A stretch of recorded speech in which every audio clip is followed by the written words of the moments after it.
Hey all, Hibber here. Welcome back to World of Warships Legends, and today we are taking out the Agile Edinburgh. So I'll just show you the build here. It's using Tenant. I have the McMordov guys on, but it's Tenant underneath, I promise you. And all the usual perks here. Nothing out of the ordinary. Rune and Azure Lane Baltimore as inspirations. On the ship, 3 repairs, 3 sonars, and of course 3 radars, because we always run radar on Agile cruisers. Then we have double rudder here, and then we have an epic main battery mod 2, or actually a legendary epic main battery mod 2. 1.9 rudder and 36 knots. So this map here is perfect for Agile cruisers, and I also have a very good team here, because you can see A and B. There's not much defense going on, and it's not exactly very organized. So the blue ships are pushing at both caps. That's very rare that happens, and that fits my playstyle perfect. You can also see behind me the battleship is actually taking position and actually helping out. And you can also see the cruiser. He doesn't run away or do anything silly like that.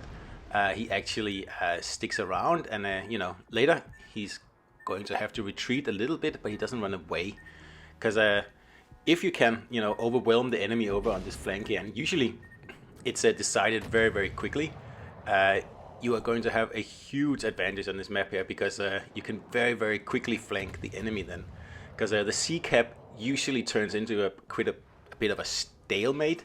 And in this case here, you see the red team there. I don't know what they're doing, but they are taking a long time to push up towards C, which they really should, because they're going to get overrun at both A and B.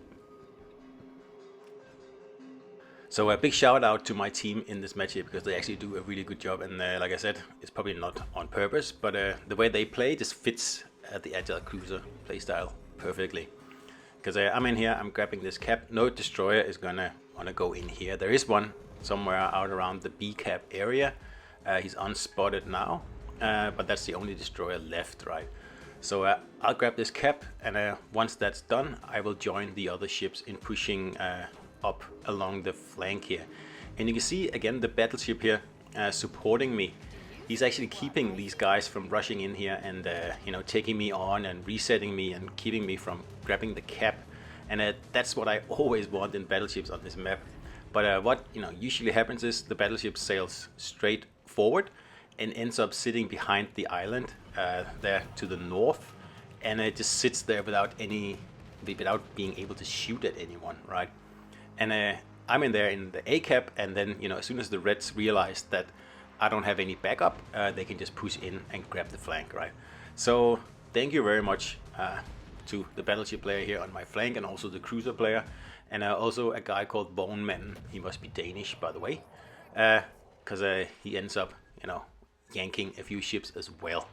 So this is quite an amusing battle. You don't get many of them, so enjoy it when it happens. And I see the battleship there taking a shot, but I'm far too fast for him. And now I have my 30mm bow aimed at him, and at the same time we're going to keep this anchorage here spotted. So hopefully the battleship will remove the anchorage, and I can take on this like semi-carrier ship here, whatever it is.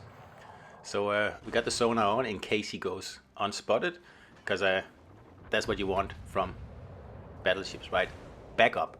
So here's a Voneman shot from the middle of the map. He took him out, which is excellent. So we have a full health Nebraska here, and I have a 30mm bow, so I have nothing to fear.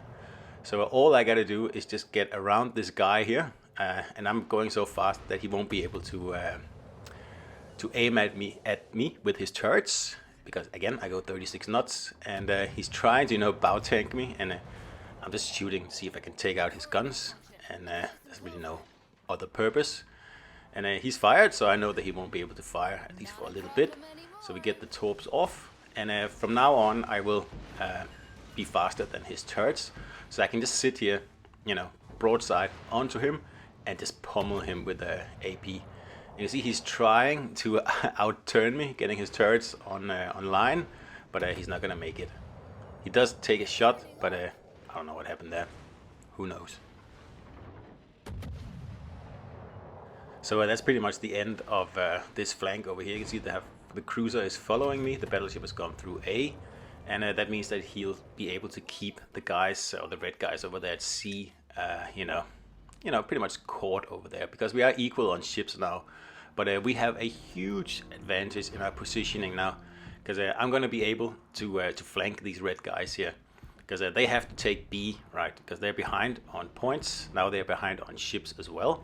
So either they, kind of dig in over on the C side, but in doing that, they're gonna have to show broadside to me once I get around this island here. So that's what I'm banking on, right? So let's talk about Agile Edinburgh for a while, because I got a lot of flack for trying out this build here originally, and it's actually grown to be my favorite Agile cruiser, because it's just so good. It's very versatile, and that 30mm bow armor there can get you out of some very tricky situations and can allow you to really push hard when it's needed. Of course, if you show broadside, you will get citadeled in this thing here, because the citadel is huge, right?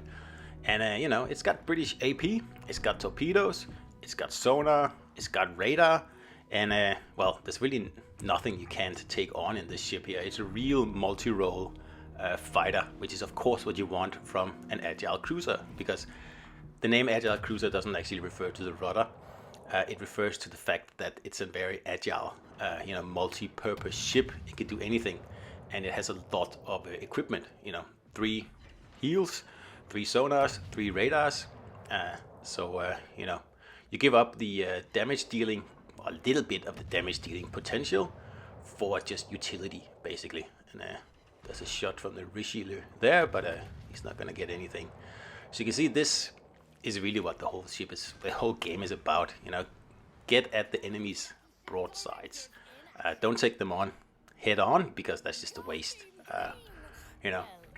Mow down one flank, and then use that victory to get at the soft side of the enemy ships, and that's pretty much it.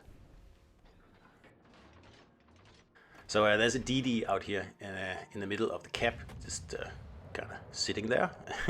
So I'm just gonna be satisfied with just resetting him there, and that's about it, because I used my my radar to do it, but he does have battleship backup, and there's only these 2 guys left. So I'm thinking I'm just gonna go and see if I can farm the battleship a little bit first, and also take the sea cap, of course, because you never know what happens in these battles, right? We are 3 versus 2 now, but this can change in an instant, because some potato does something stupid. So the safer bet is to grab the sea cap, and there goes our destroyer. So it's 2 versus 2 now. So the safer bet is to grab the sea cap, because it's a destroyer. There's no way he's going to be able to challenge me for the sea cap. And should he take the B cap, that's okay, I'll just grab it back, because we're ahead by 300 points. Should he take the A cap, that's fine, I'll just follow him in there, and I still have a radar left. So in 2 minutes I will be able to end this battle here, no matter what. So there's no need to really rush in there yet. So anyway, when you see me play Legends these days, chances are you'll see me in an Edinburgh or in Yoshino. Those are my favorite ships at the moment, and I don't really play much else. The occasional Perfect 10, but that's mostly for fun, because I'm trying to figure out the best way of rushing the enemies in Perfect 10 with its high speed of 45 plus knots. But if I want to have a good time in this game here, I play Agile Edinburgh always, because it's just such a laugh. I mean, Minotaur is good as well, but it doesn't have the 30mm bow that allows you to just take on at least some battleships with impunity. So we'll just farm some XP here, and you can see the destroyer has taken B, and he's somewhere in A, and that means that well, we'll just go and grab B like I said before, and if he's still in A, we're just gonna run in like a bull in a china shop and take him out, because the AP rounds in this cruiser here, most British cruisers by the way, at least the light ones, is, you know, the short fuse AP, and it's just so satisfying. I love using this. It's one of the main reasons that I find Edinburgh so good, and also Minotaur, by the way. It's just that I like the security of these shells here, because they always give damage unless you you know, shoot at someone bow on or something like that. But just don't do that, right? Like, other than that, you don't rely on fires or anything like that. You just chunk people for huge chunks of hit points, especially if you can get like a battleship broadside or something like that. It really hurts, and most people underestimate how much damage you can actually do in an Edinburgh, especially up close. If you can get up to the superstructure and get all shells to hit, well, you can chunk these ships for huge amounts of damage very, very quickly. And the same thing in Minotaur, by the way. A Minotaur can go up alongside an Alaska, and the Alaska shoots, and in the time it takes the Alaska to reload, the Minotaur can chunk the Alaska out of the game. Yep, true story. And of course, Edinburgh isn't going to be facing any Alaskas, at least not these days. It used to back in the day, but you know, it's pretty much the same thing here, because you can really chunk anyone, really. Destroyers that are bow on or, you know, stern on can be a problem, but, you know, just have to, you know, bide your time and wait for them to make a mistake and show broadside, and then you can pretty much almost one-shot most destroyers at the tier in Edinburgh if you get all shells right into that broadside there. So Edinburgh is a great ship. It's so much fun to play, and I have perfected the Agile build on the ship here, and it is now, like I said, probably my favorite Agile cruiser. It's just so versatile, and I always have a good time when I play Edinburgh, even if I lose the battle, because it's just a fun ship. And you know, if you get the opportunity to you know, torp battleships in this ship here, well, even better. So I'm just using my last radar here to get rid of the summoner, and that's the end of the battle. So that was an Agile Edinburgh here with a full Agile build, and you know, a very, very entertaining ship. So if you think Edinburgh is boring, I suggest you try to play it with this build here and have a good time. So you see, 3100 XP. I know I did cheat a little bit there, farming in the last few minutes, but anyway, hope you enjoyed it. See you out there.